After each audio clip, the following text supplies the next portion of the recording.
Hi, I'm Shana Meyerson, founder of Mini Yogis, Yoga for Kids in Los Angeles. Mini Yogis is just a really cool and fun yoga program for children.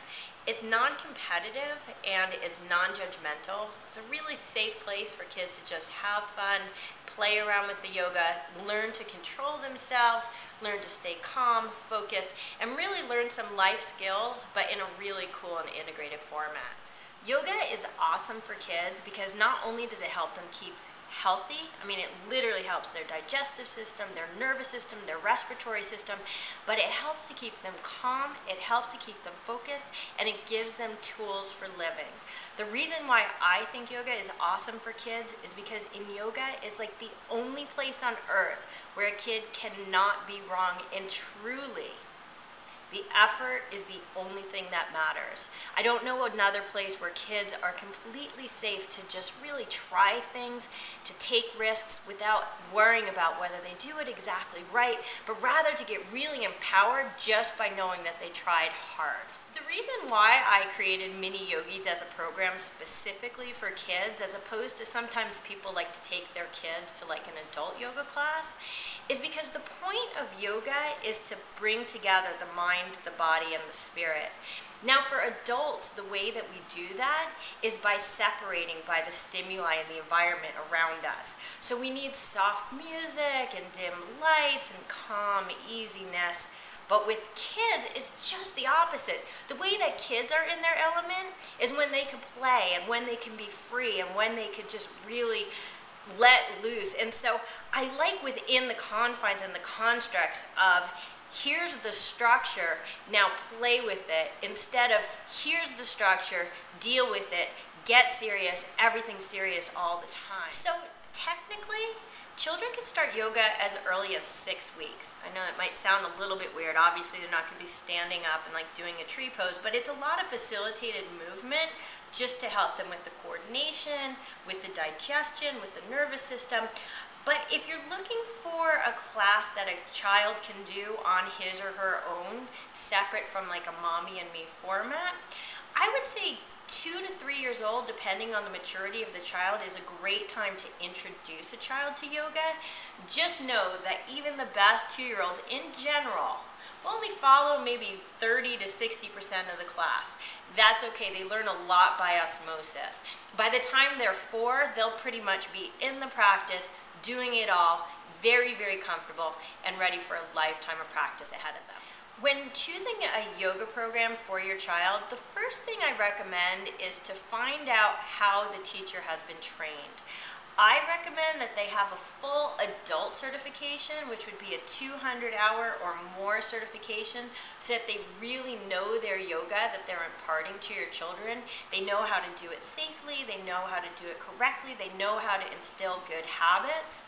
And then once you establish that, ask to set up a trial class. It may or may not be free, but at least that way you can see if your child gels with the teacher. And I think ultimately that is the most important thing, that the child and the teacher can relate to each other, that they enjoy each other's company, and that they can establish a relationship that will last for a long time. Of course, I highly recommend that when you ask your teacher about their training, that you ask that they have a children's certification as well. This is something that they would have on top of the 200-hour training. And what a children's certification is going to do is it's going to teach them how to change an adult practice into a kid practice. So some teachers, it's mostly just, well, here's the down dog, now bark in it. But in a kid's training, it's actually, here's a down dog, here's 101 fun ways to do it. If you don't have a frame of reference, ask the teacher where they got their certification, and then look up that program online. You will probably have a pretty good sense as to whether it's legitimate, as to whether it's worldwide, as to whether people respect this program, if it's a well put together program. If you get a good sense of their certification program, you'll probably be on track. I would say that the main thing that parents need to think about when they're signing their child up for yoga is why they're signing their child up for yoga. A lot of times it's because the child has maybe an attention deficit disorder, or they're having behavior issues or anger issues. It's really important to ask the teacher if they know how to deal with these special needs and if they can tailor a class to meet the child's special needs. Beyond that, again, always ask about your teacher certification. You want to make sure that you're working with somebody who is qualified. And if you have the chance to observe them, that's the best way to know.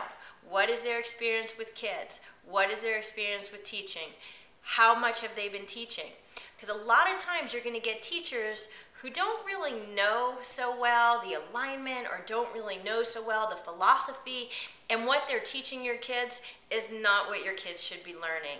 So it helps if you have some sort of framework of what a yoga practice should be, so that when you observe it, you can see the differential between what's being taught and what actually yoga is. I'm sure that the most rewarding work that I and my staff do is working with special needs children. When we're working with special needs, mostly what it's about is getting really intuitive with, first of all, what the kids need and what their capabilities are, but also a physiological understanding of what their capabilities are. But at the same time, we try to treat the special needs kids just as we treat a normally developing child. I think that a lot of times these children are in therapy all day long and everything is so serious with them. And so our goal is to make our program for special needs just as playful as our program for just a typically developing child, so that the kid can have a place where, yes, they're getting the therapy, but at the same time, they're allowed to be a child. We work with all types of special needs. So we work with autism, muscular dystrophy, Down syndrome, paralysis, borderline personality, anything you could think of, whether it's physical, whether it's emotional, whether it's mental. We work with all of these things. I do recommend that private lessons are ideal with special needs children, because that way the class can be very specifically tailored to their own therapy and their own growth. But if necessary, it's good to put your special needs children in a group with normally developing children, so that they have the peer support and the peer modeling. And also, it's hard for a teacher to really pay the requisite amount of attention to a whole room of children with special needs, because you want to make sure your child is getting exactly what he or she needs. So ultimately, one of the best things about yoga is that kids who practice yoga regularly and practice the breathing, they do better in school. It's true. They focus better. They behave better. They do better in sports. They're better at memorizing lines for drama. They enjoy reading more. Anything that requires focus, concentration, and calmness, it will help them with test-taking skills. It will help them for performance in difficult situations, like maybe they play baseball and there's a full count. We teach them coping skills, we teach them calming skills, we teach them concentration skills, and we teach them how to be good human beings. I love teaching yoga to kids, because not only is it fun to play with the kids and have a great time with them, but honestly and truly, I know I'm making an impact on their lives, and there's nothing more empowering than that.